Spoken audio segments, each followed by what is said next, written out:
Just for hilarious irony's sake, I figured I would make a race review in C-Rad TV's room just to give you guys a bone to chew on, so there you go. So, what did I think of the Detroit Grand Prix that he and I were at?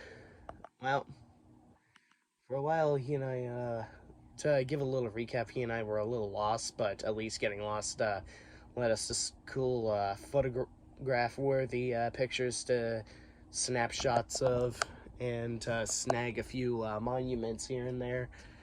And even after the race, we happened to stumble across some both modern and classic IndyCar prototypes at the Chevrolet headquarters building.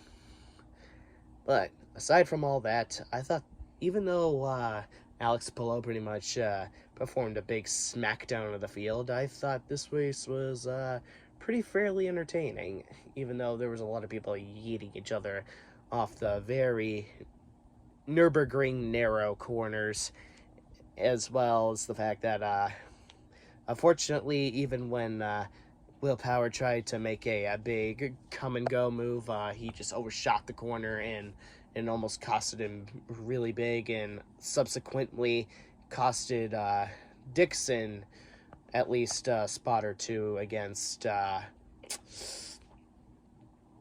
Alexander Rossi and Felix Rosenqvist. But luckily, I think Dixon was able to manage fourth place after losing the podium position. And how about Kyle Kirkwood finishing sixth place after that scary flip crash at the Indy 500? Glad to see he was able to see the light of day to perform well at Detroit. I mean, there weren't a lot of constant lead changes, but we at least saw a lot of people going for positions and actually having the balls to make an uppercut move, which is exactly what we should be seeing in a decent aero package.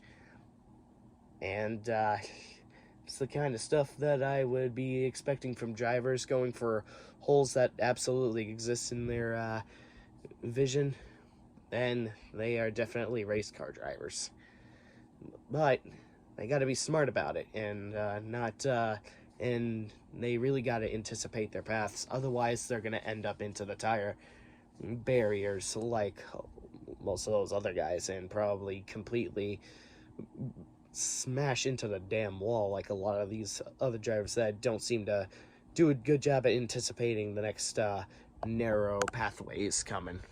Because I see it hasn't done a lot of favors for a lot of drivers, but nevertheless, I did enjoy myself at the Detroit Grand Prix, and I thought it was a fun time to be there, and I had great seats, which I will upload at a later point.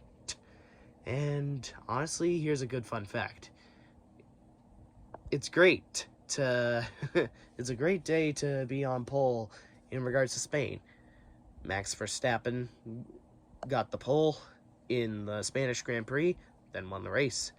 Alex Palou from Spain won the pole at the Detroit Grand Prix, won the race.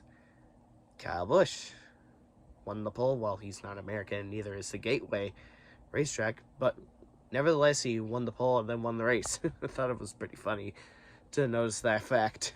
A little fun fact as pointed out by my buddy Conrad, as he's in the other room watching some of the NBA playoffs. Alright, now I'm going to go back in the living room and binge some sports with him. Hope you guys enjoyed this short little clip.